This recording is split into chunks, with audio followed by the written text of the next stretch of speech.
ఈ ఊరిలో గోపాల్ లక్ష్మి ఇద్దరూ భార్యాభర్తలు ఉండేవారు. ఒకరోజు ఉదయం గోపాల్ తన భార్య లక్ష్మి తన కోళ్ల ఫారం వైపు నడుస్తూ ఉన్నారు. లక్ష్మీ చేతిలో ఒక బుట్ట పట్టుకుని ఉంది. అయ్యో దేవుడా, ఈరోజు కూడా కోళ్లు కొన్ని గుడ్లు మాత్రమే పెట్టాయి. మన కష్టానికి ఈరోజు కూడా కోళ్లు మౌనమే ఇచ్చాయండి. లక్ష్మి కోళ్లు పెట్టిన గుడ్లు ఓపికగా ఏరుకుంటోంది. అప్పుడే ఒక గుడ్డు మిగతా వాటికంటే చాలా పెద్దగా వింతగా మెరిసిపోతూ కనిపించింది. ఏవండి, ఇది చూడండి, ఇది మామూలు గుడ్డు కాదు కదా? అవునే, మన కోళ్లలో ఇంత పెద్ద గుడ్డు ఇప్పటివరకు ఎప్పుడూ చూడలేదు. గోపాల్ ఆ గుడ్డును చూసిన క్షణంలోనే ఒకవైపు ఆశ, మరోవైపు భయం రెండూ ఒకేసారి కలిగాయి. ఏవండి, దీన్లో ఏదైనా వింతగా ఉంటే మనం అమ్మేయాలా? అమ్మితే డబ్బు వస్తుంది లక్ష్మీ, కాని నిజం మాత్రం ఎప్పటికీ బయటపడదు ఇందులో ఏమున్నదనేది. అక్కడే గోపాల్ మనసులో ఒక నిర్ణయం తీసుకున్నాడు. ఆ గుడ్డును అతడు అమ్మలేదు, పగలగొట్టలేదు.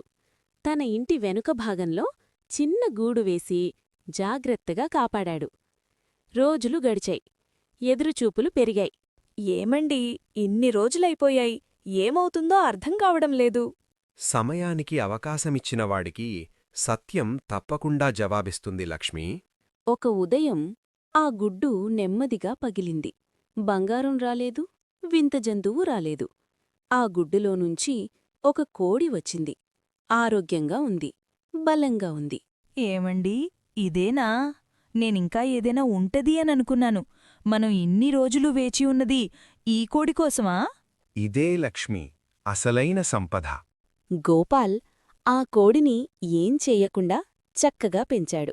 ఆ కోడి కాలంతో పాటు కాదు, వాళ్ల ఓర్పుతో పాటు పెరిగింది. రోజులు గడిచే కొద్దీ ఆ ఇంటి ముంగిట గుడ్ల లెక్కలు మారాయి. కష్టాల లెక్కలు తగ్గాయి. ఒకప్పుడు బుట్ట ఖాళీగా ఉండేది. ఇప్పుడు ఆశలతో నిండిపోయింది. లక్ష్మి చేతిలో గుడ్ల బుట్ట బరువైంది. గోపాల్ మనసులో నమ్మకం బలమైంది.